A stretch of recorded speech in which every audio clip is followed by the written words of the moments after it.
जय हिंद दोस्तों, स्वागत है आपका हमारे YouTube चैनल में। आज की वीडियो में हम लेकर आए हैं आपके लिए यहाँ पर हिंदी साहित्य के बहुत ही महत्वपूर्ण क्वेश्चन आंसर।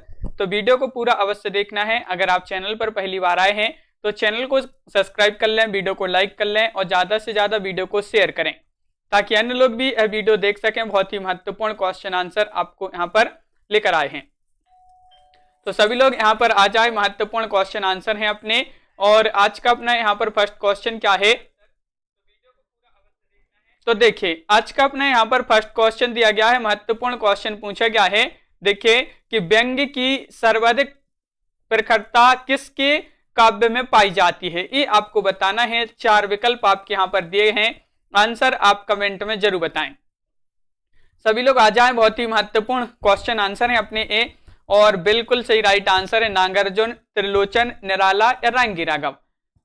तो आपका यहाँ पर सही आंसर होगा विकल्प नंबर 1 सही आंसर है, यानी कि नागार्जुन आपका सही आंसर है। बिल्कुल सही, विकल्प नंबर 1 राइट आंसर आपका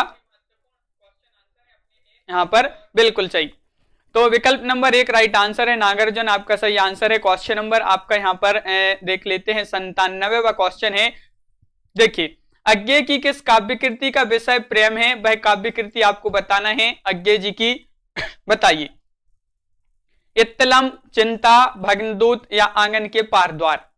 महत्वपूर्ण क्वेश्चन आपसे पूछा है कि अज्ञे जी की किस काव्य कृति का विषय प्रेम है, और आपका यहाँ पर सही आंसर है, बिल्कुल सही राइट आंसर बताया है कि विकल्प नंबर आपका यहाँ पर 2 राइट आंसर होगा। विकल्प नंबर बी आपका सही आंसर है, बिल्कुल सही आंसर, बहुत बढ़िया। विकल्प नंबर बी आपका सही आंसर होगा, बिल्कुल सही। अगला क्वेश्चन क्या है, तो क्वेश्चन नंबर आपका यहाँ पर 98वां क्वेश्चन यहाँ पर देखिए पूछा गया है कि निम्नलिखित में से किस कवि को ज्ञानपीठ पुरस्कार नहीं मिला है। देखिए नहीं पूछा है आपसे यहाँ पर, तो नहीं में आपको बताना है। बताइए क्या होगा सही आंसर। क्वेश्चन नंबर 98 का सही आंसर आपको बताना है, किस कवि को ज्ञानपीठ पुरस्कार नहीं मिला है। तो यहाँ पर 4 विकल्प भी दिए गए हैं। महत्वपूर्ण क्वेश्चन है क्वेश्चन नंबर 98, और आपका बिल्कुल सही आंसर है यहाँ पर विकल्प नंबर क्या होगा राइट आंसर। हाँ, विकल्प नंबर आपका यहाँ पर जो 3 है भाई आपका सही आंसर है। धूमिल आपका राइट आंसर होगा। धूमिल जी को ज्ञानपीठ पुरस्कार नहीं मिला है, बिल्कुल सही आंसर बताया है। नई कविता का केंद्र बिंदु बताना है, नई कविता का केंद्र बिंदु है।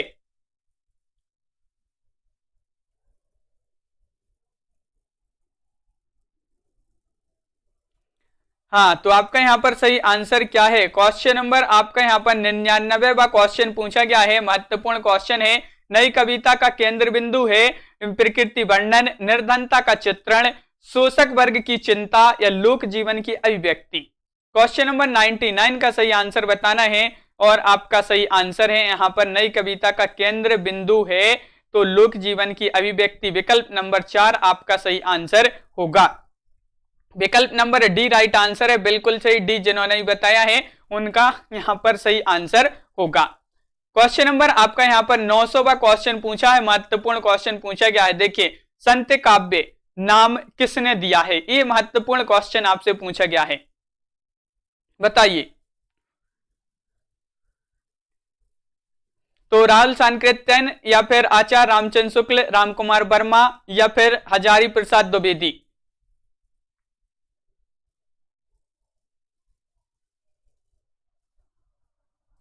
तो क्वेश्चन नंबर आपका यहाँ पर 900वां क्वेश्चन पूछा गया है, और बिल्कुल सही राइट आंसर है 900 का विकल्प नंबर आपका सही आंसर होगा सी, यानी कि रामकुमार वर्मा ने संत काव्य नाम दिया है। बिल्कुल सही राइट आंसर बताया है, बहुत बढ़िया। यहाँ पर विकल्प नंबर आपका जो 3 है वह आपका सही आंसर होगा। क्वेश्चन नंबर यहाँ पर 901 पूछा है। देखिए निम्नलिखित में से कौन सा युग्म संगत है, संगत युग्म आपको बताना है। बताइए। यहाँ पर 4 विकल्प दिए गए हैं। ग्राम्या सुमित्रानंदन पंत जी की रचना है क्या, या फिर दीपशिखा सूर्यकांत त्रिपाठी निराला जी की रचना है, प्रलय की छाया महादेवी वर्मा, कुकुरमुत्ता जयशंकर प्रसाद। ये 4 विकल्प हैं। बताइए यहाँ पर आपको संगत युग्म बताना है, कौन सा युग्म सही है। क्वेश्चन नंबर 901 में बताना है, महत्वपूर्ण क्वेश्चन है। और आपका सही आंसर है जो संगत युग्म माना जाता है वह माना जाता है कौन सा, विकल्प नंबर 1 यानी कि ग्राम्या। ये सुमित्रानंदन पंत जी की रचना है। बिल्कुल सही राइट आंसर होगा विकल्प नंबर 1 आपका सही आंसर यहां पर है। हाँ बिल्कुल सही। क्वेश्चन नंबर आपका यहाँ पर देखिए 902वां क्वेश्चन पूछा है, कृष्ण काव्य का अधिकांश साहित्य मुख्यतः किस भाषा में है। कृष्ण काव्य का बताना है। कृष्ण काव्य का जो अधिकांश साहित्य है यह मुख्यतः किस भाषा में है, ब्रज भाषा में, अवधी भाषा में, खड़ी बोली या फिर यहाँ पर भोजपुरी। ये आपके 4 विकल्प दिए गए हैं। क्वेश्चन नंबर 2 है, महत्वपूर्ण क्वेश्चन आपसे पूछा गया है और बिल्कुल सही आंसर बताया है। सभी लोगों ने बिल्कुल सही आंसर बताया कि कृष्ण काव्य का अधिकांश साहित्य जो है वह ब्रज भाषा में है। तो विकल्प नंबर आपका 1 यहाँ पर सही आंसर होगा। विकल्प नंबर ए राइट आंसर है। बिल्कुल सही आंसर, बहुत बढ़िया, सभी लोगों ने सही आंसर बताए हैं। क्वेश्चन नंबर आपका यहाँ पर पूछा है 3 कि सूर्य काव्य के विषय में कौन सा तथ्य गलत है। तथ्य गलत आपको बताना है, कौन सा तथ्य गलत है बताइए। सूर्य काव्य के विषय में कौन सा तथ्य गलत है। सूर्य का वात्सल्य वर्णन अद्भुत है, सगुण भक्ति का प्रतिपादन है, भाषा अवधि है, यह सूर्य काव्य का मुख्य विषय भक्ति है। ये आपके 4 विकल्प। यहाँ पर गलत तथ्य का चयन करना है आपके लिए। तो गलत तथ्य कौन सा है, तो बिल्कुल सही राइट आंसर है 3 का विकल्प नंबर आपका सी राइट आंसर होगा, भाषा अवधि है। ये तथ्य कैसा है, गलत है। तो विकल्प नंबर 3 आपका सही आंसर होगा। बिल्कुल सही, विकल्प नंबर सी राइट आंसर है। बिल्कुल सही, सभी लोगों ने सही आंसर बताए हैं। अगला क्वेश्चन देखते हैं। देखिए क्वेश्चन नंबर आपका यहाँ पर 4 पूछा है, निम्नलिखित पुस्तकों में सूरदास की श्रेष्ठ कृति के रूप में कौन सी कृति व्याख्यात है। सूर सागर, सूर साठी, सूर पचीसी या राधा रसकेली। ये 4 विकल्प हैं। बहुत ही सरल क्वेश्चन आपसे यहाँ पर पूछा गया है, बताइए। तो यहाँ पर पुस्तकें दी गई हैं, सूरदास की श्रेष्ठ कृति आपको बताना है जो व्याख्यात है। और आपका बिल्कुल सभी लोगों का सही आंसर आया है कि लगा दीजिए विकल्प नंबर 1 में सही आंसर। तो बिल्कुल सही, सूर सागर आपका सही आंसर है। इनकी व्याख्यात कृति मानी जाती है सूरदास जी की। बिल्कुल सही आंसर विकल्प नंबर 1। क्वेश्चन नंबर आपका यहाँ पर 5 क्या पूछा गया है, तो क्वेश्चन नंबर 5 यहाँ पर पूछा है, देखिए भंवर गीत किसकी रचना मानी जाती है, बताइए। भंवर गीत किसकी रचना मानी जाती है, सूरदास, नंददास, चतुर्भुजदास या फिर कृष्णदास। महत्वपूर्ण क्वेश्चन आपसे पूछा है। क्वेश्चन नंबर है अपना 5 और 5 का सही आंसर आपका बिल्कुल सही राइट आंसर होगा। भंवर गीत किसकी रचना मानी जाती है, तो यहाँ पर आपका सही आंसर है नंददास जी की। विकल्प नंबर आपका बी यहाँ पर सही आंसर होगा। सभी के कमेंट यहाँ पर देखते जा रहे हैं, बिल्कुल सही राइट आंसर सभी लोग बता रहे हैं। नंददास जी की महत्वपूर्ण रचना मानी जाती है भंवर गीत। क्वेश्चन नंबर आपका यहाँ पर 6 पूछा है, देख लेते हैं। क्वेश्चन नंबर 906 पूछा है, रीति काल में कवित्व सवैये के साथ और क्या लिखी गई थी, बताइए। देखिए रीति काल में कवित्व सवैया और क्या लिखे गए थे, ये आपको बताना है, बताइए। चौपाई, रूबाई, दोहे या फिर पद। क्वेश्चन नंबर 6 है, बिल्कुल सही आंसर बताया है। हाँ बिल्कुल, तो रीतिकाल में कवित्व सवैये के साथ लिखे गए थे क्या, दोहे। विकल्प नंबर 3 आपका सही आंसर होगा, दोहे राइट आंसर है। बिल्कुल सही आंसर विकल्प नंबर 3 आपका राइट आंसर है, दोहे लिखे गए थे। बिल्कुल सही। क्वेश्चन नंबर आपका 7 यहाँ पर पूछा गया है, महत्वपूर्ण क्वेश्चन है, इनमें से किस कवि ने प्रबंधात्मक वीर काव्य की भी रचना की है, वह कवि आपको यहाँ पर बताना है। ग्वाल कवि हैं, राम सहाय हैं, पद्माकर हैं या फिर पद्माकर भट्ट हैं या यहां पर सम्मन। तो क्वेश्चन नंबर आपका यहां पर 7 है और 7 का सही आंसर बताना है। ये यहां पर बताइए क्या होगा राइट आंसर। तो इनमें से किस कवि ने प्रबंधात्मक वीर काव्य की भी रचना की है, तो आपका बिल्कुल सही राइट आंसर है यहाँ पर पद्माकर भट्ट। पद्माकर भट्ट विकल्प नंबर 3 आपका सही आंसर होगा। पद्माकर भट्ट आपका सही आंसर है, बिल्कुल सही, बहुत बढ़िया। विकल्प नंबर सी सही आंसर है, इन्होंने प्रबंधात्मक वीर काव्य की रचना की है। क्वेश्चन नंबर आपका यहाँ पर 8 क्या पूछा है, महत्वपूर्ण क्वेश्चन है। देखिए यहाँ पर पूछा है, निम्नलिखित काव्य कृतियों में से कौन सी कृति प्रबंध काव्य नहीं है। नहीं पूछा है, देखिए प्रबंध काव्य नहीं पूछा है आपसे यहाँ पर, तो यहाँ पर आपको आंसर दिख गया है बिल्कुल। तो यहाँ पर सही आंसर होगा आपका यहाँ पर सुजान हित प्रबंध।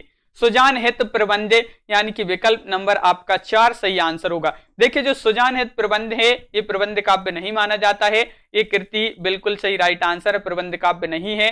विकल्प नंबर डी आपका सही आंसर होगा, विकल्प नंबर 4 सही आंसर यहाँ पर है। हाँ बिल्कुल सही।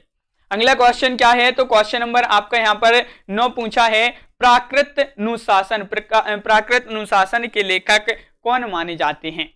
धनपाल या फिर यश कीर्ति, पुरुषोत्तम देव, जिन प्रभसूरी। ये 4 विकल्प हैं।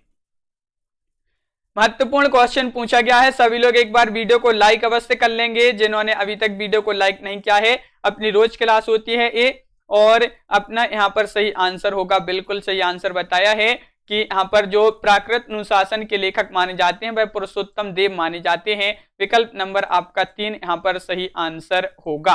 विकल्प नंबर आपका क्या होगा सही आंसर बताइए। तो यहां पर प्राकृत अनुशासन के लेखक बताना है और आपका सही आंसर यहां पर क्या होगा राइट आंसर।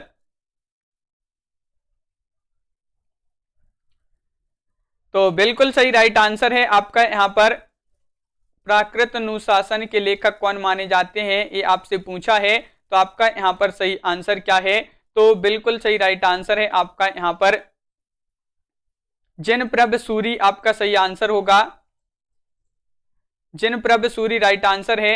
अगला क्वेश्चन क्या है तो देख लेते हैं। देखिए यहां पर महाकवि कालिदास के किस ग्रंथ में अपभ्रंश के कुछ छंद मिलते हैं, ये आपको बताना है, बताइए। तो यहां पर महाकवि कालिदास के किस ग्रंथ में अपभ्रंश के कुछ छंद मिलते हैं? रघुवंशम में, विक्रमोर्वशीयम में, मेघदूतम में, अभिज्ञान शकुंतलम में। तो क्वेश्चन नंबर आपका यहां पर है 10 और 10 का राइट आंसर बताना है और बिल्कुल सही राइट आंसर है। क्या है राइट आंसर? महाकवि कालिदास के किस ग्रंथ में अपभ्रंश के छंद मिलते हैं, कुछ छंद मिलते हैं? विक्रमोर्वशीयम आपका विकल्प नंबर 2 राइट आंसर होगा। बिल्कुल सही राइट आंसर है, विकल्प नंबर 2 राइट आंसर है। यहां पर 10 का विकल्प नंबर बी होगा सही आंसर।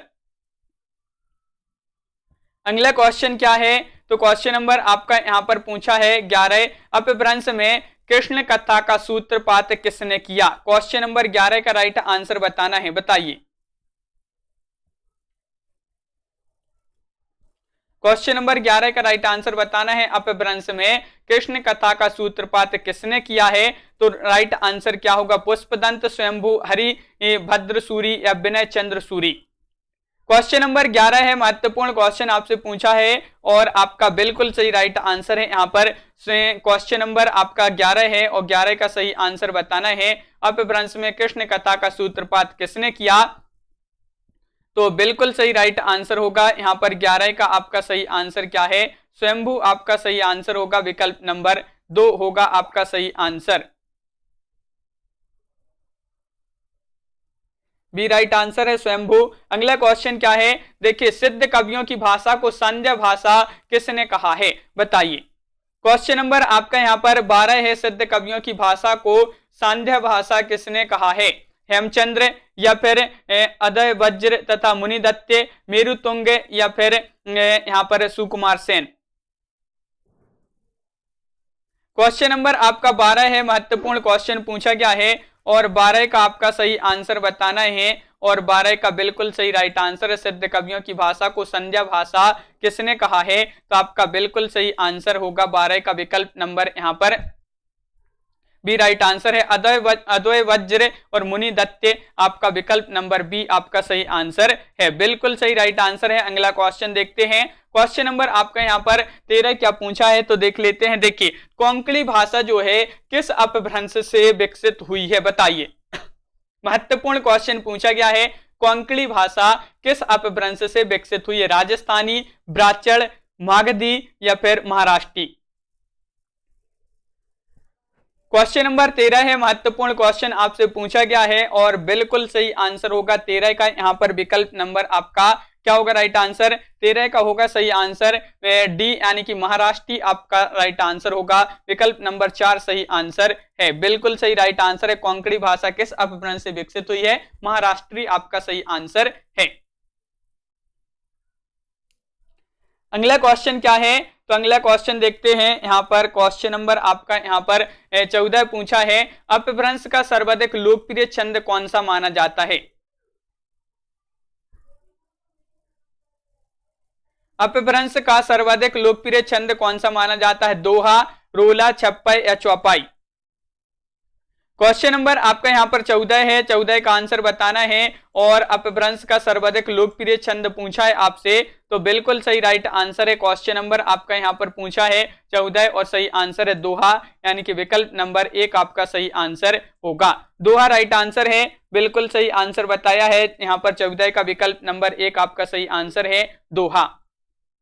क्वेश्चन नंबर आपका यहां पर पूछा है 15, पुरानी हिंदी का उदय माना जा सकता है किससे? संस्कृत से, पाली से, प्राकृत से या फिर अभट्ट से? ये 4 विकल्प हैं। क्वेश्चन नंबर 15 का आंसर बताइए। 15वां क्वेश्चन है, महत्वपूर्ण क्वेश्चन पूछा गया है और पुरानी हिंदी का उदय माना जा सकता है, ये आपसे पूछा है क्वेश्चन नंबर 15 में। महत्वपूर्ण क्वेश्चन है, सभी लोग यहाँ पर बताएंगे और बिल्कुल सही आंसर है आपका यहाँ पर 15 का विकल्प नंबर डी राइट आंसर है अभट्ट से। अभट्ट आपका सही आंसर है, बिल्कुल सही आंसर बताया है। क्वेश्चन नंबर आपका यहां पर पूछा है 16, भक्ति आंदोलन को ईसाईत की देन किसने कहा है? क्वेश्चन नंबर 16 बताइए। क्वेश्चन नंबर 16 है, 916वां क्वेश्चन पूछा गया, भक्ति आंदोलन को ईसाईत की देन ग्रियर्सन ने कहा है या फिर रामचंद्र शुक्ल, हजारी प्रसाद द्विवेदी या नामवर सिंह? ये 4 विकल्प हैं। महत्वपूर्ण क्वेश्चन है, क्वेश्चन नंबर आपका यहां पर 16 है और 16 का बिल्कुल सही आंसर बताया, भक्ति आंदोलन को ईसाईत की देन किसने माना है? ये माना है ग्रियर्सन ने। तो विकल्प नंबर 1 आपका यहां पर सही आंसर है, ग्रियर्सन राइट आंसर है, बिल्कुल सही। विकल्प नंबर 1 आपका सही आंसर होगा। क्वेश्चन नंबर आपका यहां पर 17 क्या पूछा है, भक्ति को धर्म का रसात्मक रूप किसने कहा है? क्वेश्चन नंबर 17 है, बताइए। क्वेश्चन नंबर 17 है, भक्ति को धर्म का रसात्मक रूप किसने कहा है? डॉक्टर ग्रियर्सन, रामचंद्र शुक्ल या फिर हजारी प्रसाद द्विवेदी या नामवर सिंह? महत्वपूर्ण क्वेश्चन है, क्वेश्चन नंबर 17 है और 17 का सही आंसर सभी लोग बताएंगे। भक्ति को धर्म का रसात्मक रूप किसने कहा है? तो आपका बिल्कुल सही राइट आंसर होगा 17 का बी राइट आंसर है, रामचंद्र शुक्ल। क्या राइट आंसर? रामचंद्र शुक्ल, यानी कि विकल्प नंबर 2 आपका सही आंसर है, बिल्कुल सही। सभी लोगों ने शुक्ल जी बताया, बहुत बढ़िया। क्वेश्चन नंबर 18 देखते हैं, छायावाद का पूर्वाभास किस कवि की रचना में प्रकट हुआ है? ये आपको बताना है।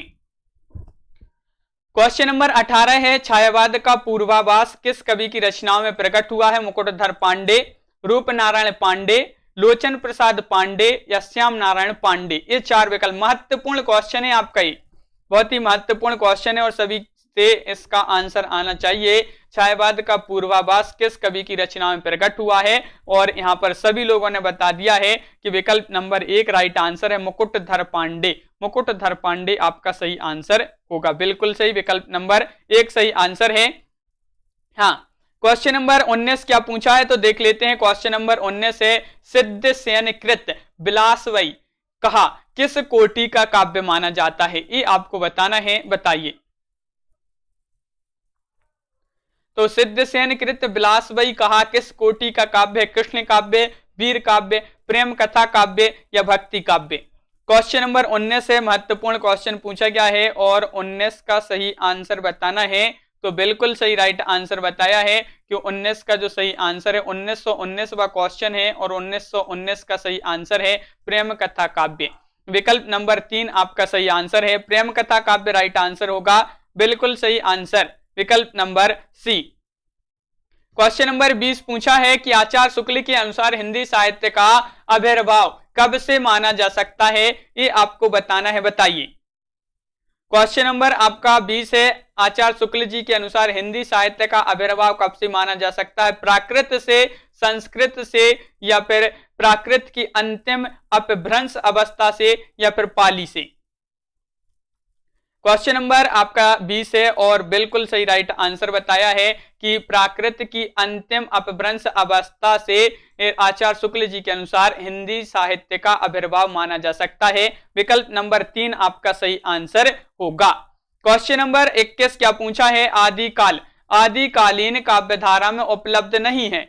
सिद्ध साहित्य, जैन साहित्य, सिख साहित्य या फिर नाथ साहित्य। तो क्वेश्चन नंबर 21 है, महत्वपूर्ण क्वेश्चन पूछा गया है, आदिकालीन काव्यधारा में उपलब्ध नहीं है, तो आपका सही आंसर होगा यहाँ पर विकल्प नंबर सी राइट आंसर है, यानी कि सिख साहित्य। सिख साहित्य आपका सही आंसर है, बिल्कुल सही आंसर बताया। विकल्प नंबर 3 आपका सही आंसर है, सिख साहित्य उपलब्ध नहीं है। अगला क्वेश्चन क्या है? तो देखिए, शिलाओं पर लिखा हुआ काव्य है। शिलाओं पर लिखा हुआ काव्य कौन सा है? प्रबंध चिंतामणि है या फिर चर्यापद है, उक्ति व्यक्ति प्रकरण है या राउलवेल है। तो 4 विकल्प आपके यहां पर दिए गए हैं। महत्वपूर्ण क्वेश्चन आपसे पूछा गया है और शिलाओं पर लिखा हुआ काव्य आपसे पूछा है, तो सभी लोगों ने यहां पर बिल्कुल सही आंसर बताया है कि 22 का विकल्प नंबर डी राइट आंसर होगा। राउलवेल आपका सही आंसर है, बिल्कुल सही। ये शिलाओं पर लिखा हुआ काव्य माना जाता है। विकल्प नंबर 4 आपका सही आंसर है, विकल्प नंबर डी बिल्कुल सही। क्वेश्चन नंबर आपका यहां पर 23 क्या पूछा है? तो क्वेश्चन नंबर 23 आपका ये रहा, स्वयंभूकृत पयुम चर्यू की विषय वस्तु किससे संबंध है?